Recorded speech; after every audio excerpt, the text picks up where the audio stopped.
The Dyatlov Pass incident remains one of the coldest and most perplexing mysteries of the 20th century. When search teams found their camp, they discovered a scene of inexplicable horror, a tent slashed from the inside, and 9 bodies scattered across the icy slope, some with crushing injuries and others missing body parts. The official Soviet inquiry concluded the deaths were caused by a compelling natural force. But what force could compel 9 people to flee their shelter into a deadly blizzard and sustain injuries comparable to a car crash? The mystery of Kholat Syakhl, or Dead Mountain, has puzzled investigators and theorists for over 6 decades. The group consisted of 7 men and 2 women, all students or graduates of the Ural Polytechnical Institute.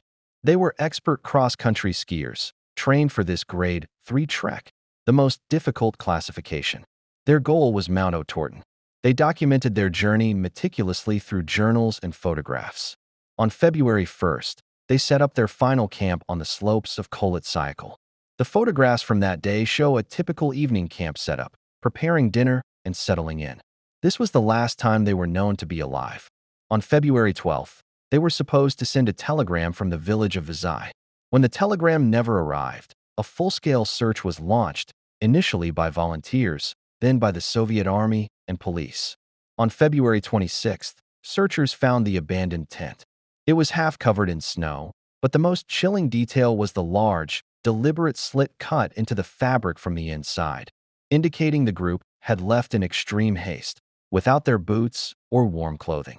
The first 2 bodies, Yuri Krivonischenko and Yuri Doroshenko, were found a mile away, near the remnants of a small fire under a cedar tree, dressed only in their underwear. Their hands were scraped, suggesting they had desperately climbed the tree. 3 more bodies, including Dyatlov, were found on the slope between the cedar and the tent, suggesting they had tried, and failed, to return to safety. The final 4 bodies were only found 2 months later, buried under 15 feet of snow in a ravine. The condition of these bodies deepened the mystery. Lyudmila Dubinina had major chest injuries, and Alexander Kolevatov and Semyon Zolotaryov had fractured ribs and skulls. Crucially, Dubinina was missing her eyes, and her tongue was gone. The trauma was immense, yet there were no external wounds. A forensic examination noted that the force required to inflict the injuries was extreme, comparable to being hit by a car. Furthermore, some of the clothing found on the last 4 bodies contained traces of high-level radiation, a detail the Soviet investigators later dismissed. However, critics point out the slope was not steep enough for a typical avalanche. Another theory involves infrasound, proposing that unique wind patterns created a low-frequency sound capable of inducing extreme panic, fear, and disorientation, driving them into the open. The most sinister theories suggest a military experiment gone wrong, citing the radiation and the crushing, non-external injuries, suggesting a secret weapon test or a covert operation was the true cause.